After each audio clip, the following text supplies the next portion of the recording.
러시아 향한 전 세계의 경제 제재가 이루어지는 가운데 일본이 몰래 러시아와 자원 거래를 한 사실이 발각되었습니다.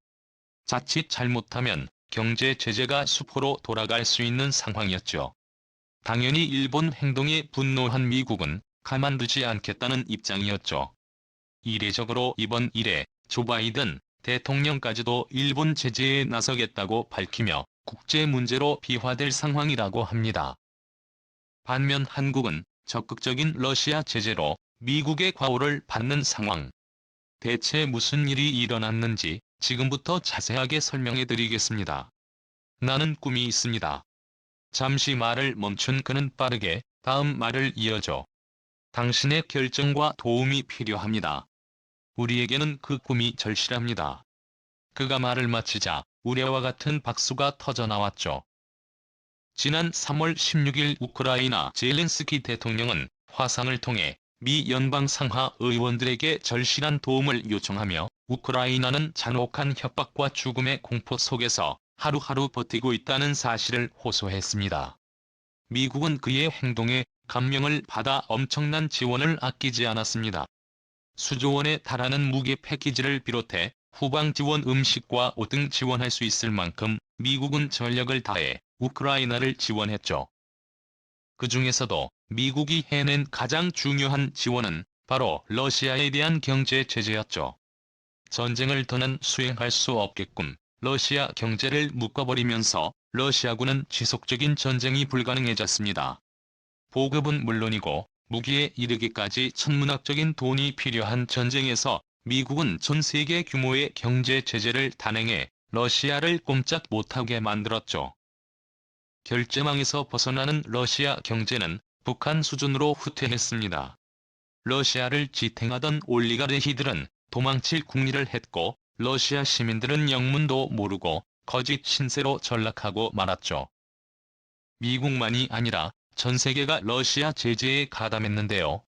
이 가운데 누구보다도 빠르게 미국의 편을 든 국가가 있습니다. 바로 일본이 그 주인공이죠. 기시다 후미오 총리는 러시아가 우크라이나를 침공한 직후 바로 러시아에 대한 제재를 결정. 기자들 앞에서 러시아는 전쟁의 책임을 다해야 할 것이라는 강경한 태도를 보였죠.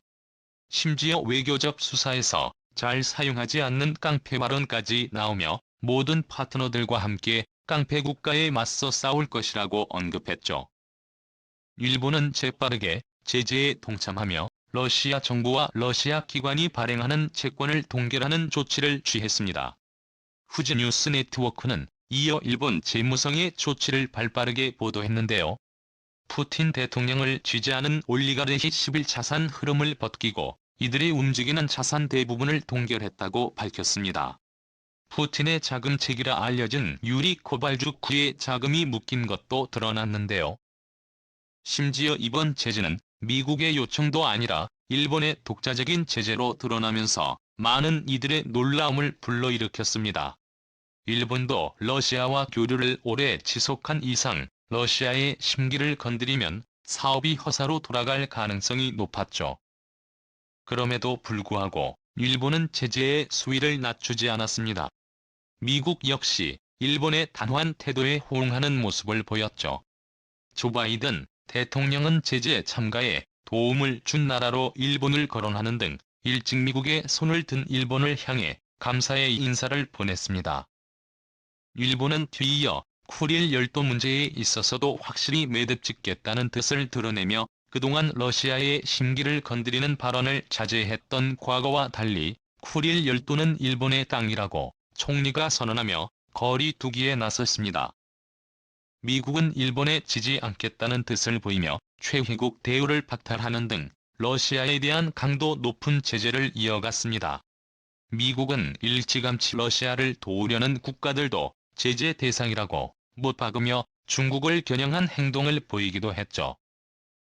너무나도 사이좋게 러시아를 향한 압박을 이어가던 두 국가는 뜻밖의 사건으로 반전을 맞이하게 되었습니다.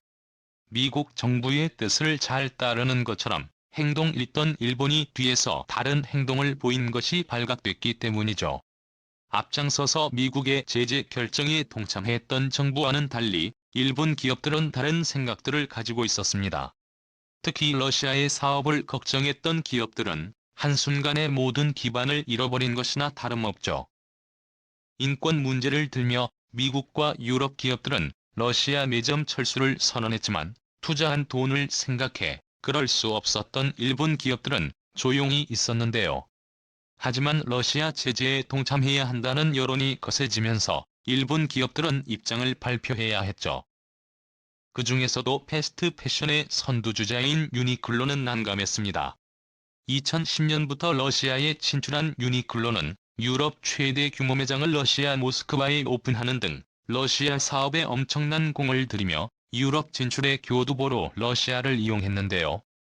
유니클로의 회장인 하이타다시 회장 입장에서는 곤란한 상황. 결국 그는 투자한 금액을 손해 볼 수 없게 기존 매장 운영을 그대로 유지하겠다는 결정을 내리게 됩니다. 여기서 그는 황당한 발언을 내보였는데요. 같은 IT 사업이라면 존재할지 몰라도 의류는 다르다며 러시아 사람들도 똑같이 생활할 권리가 있고 생필품과 밀접한 연관이 있는 유니클로는 다른 기업과 같을 수 없다며 인권 때문에 사업을 철수하겠다는 기업을 바보로 만든 것이죠. 당연히 세계 각국에서 유니클로에 대한 불만이 터져나왔습니다. 다른 기업들 역시 사업을 철수했을 때 손해를 보는 건 마찬가지라고 말하며 유니클로는 오만한 모습을 보이고 있다는 의견이 퍼졌습니다. 기업의 예를 들며 유니클로를 비난한 이들도 있었는데요. 일본 국민들 가운데서는 삼성과 같은 대기업들도 우크라이나 전쟁에 동참해 제재에 참여 막대한 손해를 감수하고 있는데 유니클로도 동참하지 않을 이유가 없다며 유니클로의 이기적인 행동을 비난한 것이죠. 결국 유니클로도 제재에 동참하겠다고 밝히며 사업 철수를 결정하며 현재 운영하던 러시아 매장 50곳을 정지. 일본에서 생산하는 유니클로 옷도 러시아에 수출하지 않기로 한 것입니다. 다른 기업들 역시 일본 정부가 요구한 대로 제재에 동참하는 듯 보였습니다. 러시아에서 건설기계 생산 및 판매를 하고 있는 일본 기업 히타치 제작소 역시 사업을 중단하기로 발표하며 건설기계 생산을 중지, 심지어 이미 넘겨주기로 약속한 물량까지도 전량 회수하겠다고 밝혔습니다. 일본 정부의 요구대로 민간 기업들도 러시아 제재에 동참하는 듯 보였으나 정부의 뜻과 반대로 뒤에서 러시아와 밀무육을 하는 일이 발각된 것인데요. 러시아 국영 가스기업 가즈프롬과 합작 사업을 벌이고 있는 미쓰이물산이 사업을 멈추지 않았던 것이 드러났죠. 사할린 앞바다에서 시행하는 대규모 자원개발 사업 사할린추는 러시아 국영 가스기업 가즈프롬과 일본 미쓰이물산 미쓰비시 상사가 관여하고 있습니다. 천연가스 수입이 급한 일본 입장에서는 러시아와의 사업을 통해 천연가스의 안정적인 공급이 중요한 상황이었는데요. 만약에라도 사업을 중지해서 천연가스 수입을 하지 않게 된다면 당연히 사업의 큰 손해는 물론이고 자연 수급까지도 여의치 않은 상황. 이에 미쓰이 상사는 러시아 기업과 몰래 밀무육을 통해 가스를 교환하는 짓을 벌인 것이죠. 당연히 이 사실을 안 미국은 엄청난 분노에 휩싸일 수밖에 없었죠. 분명 러시아와 협력하면 불이익을 주겠다고 선언했음에도 불구하고 누구보다 믿었던 일본이 뒤에서는 다른 행동을 한 것이 분명했기 때문이죠. 심지어 러시아에 진출한 일본 상장기업 168개 회사 가운데 22%에 해당하는 37개 회사만 현재 사업을 일시 중단하고 미국의 제재에 소극적인 태도를 보이는 것이 드러난 것이죠. 누구보다도 앞장서서 미국 편을 들었던 일본의 겉과 속이 다른 행동에 미국 정부는 일본에 대한 제재를 검토하고 있는데요. 특히 밀무육을 통한 천연가스 거래를 심각한 사안으로 간주하고 있습니다. 미국 상무부는 국방항공 우주해양 산업에 필요한 반도체, 컴퓨터, 통신 등 다양한 부문에 걸쳐 러시아의 수출 통제에 제재를 가했는데요. 미국이 보유한 기술과 소프트웨어를 사용해 만든 제품에도 해외에 직접 생산품 규칙을 적용해 일일이 미국의 허락을 받도록 했습니다. 미국의 제재에 동참하는 국가들은 이런 조치에서 제외되었는데 유럽연합과 뉴질랜드, 호주, 일본 등 발빠르게 미국을 지지한 국가는 이 조치에서 제외되는 혜택을 받았습니다. 한국도 이 조치에 포함되면서 경제 제재의 위기에서 벗어날 수 있었는데요.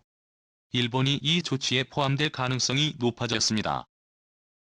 러시아가 천연가스 자원을 판매해 몰래 외화를 볼 수 있다는 점에서 미국 정부는 일본의 행위를 좌시할 수 없다는 입장인데요. 돈 그레이브스 미국 상무부 부장관은 사할린에서 개발 중인 일본 기업들은 즉시 손을 떼고 러시아를 돕지 말아야 한다고 경고를 날렸으며, 만약 이를 어길 경우 동맹국이라 하더라도 예외는 없다는 일침을 가했습니다. 자간 수출 통제에 예외를 두는 순간 경제 제재는 수포로 돌아갈 것을 잘 알고 있기에 이를 엄격하게 적용하겠다는 미국의 의지를 볼 수 있는 대목인데요. 일본 정부는 기업의 일탈이라며 선을 긋는 모습을 보이고 있습니다. 조 바이든 대통령 역시 일본의 행동에 극도로 분노를 표현했다고 하는데요. 본보기를 보여야 한다는 입장을 주장하며 일본 정부를 난감하게 만들었습니다. 이시다 후미오 총리는 사태 수습을 위해 미국과 급하게 연락을 취하며 미국의 통제에 따르겠다며 진땀을 흘리고 있죠. 반면 한국도 적극적인 미국의 제재에 동참하고 있습니다. 삼성도 최근 러시아 제재에 동참하겠다는 뜻을 밝히며 움직였죠. 미국은 한국의 결정에 박수를 보내며 협력에 감사한다는 친서까지 보냈습니다. 미친 주조만에서 일본의 뒤통수를 경험했던 미국. 과연 뒤에서 러시아를 도와주는 행동을 한 일본을 이번에도 용서할까요? 아니면 본보기로 러시아에 준하는 조치를 취하게 될까요? 향후 일본의 대처가 기대됩니다. 시청해주셔서 감사합니다. 대한민국 만세!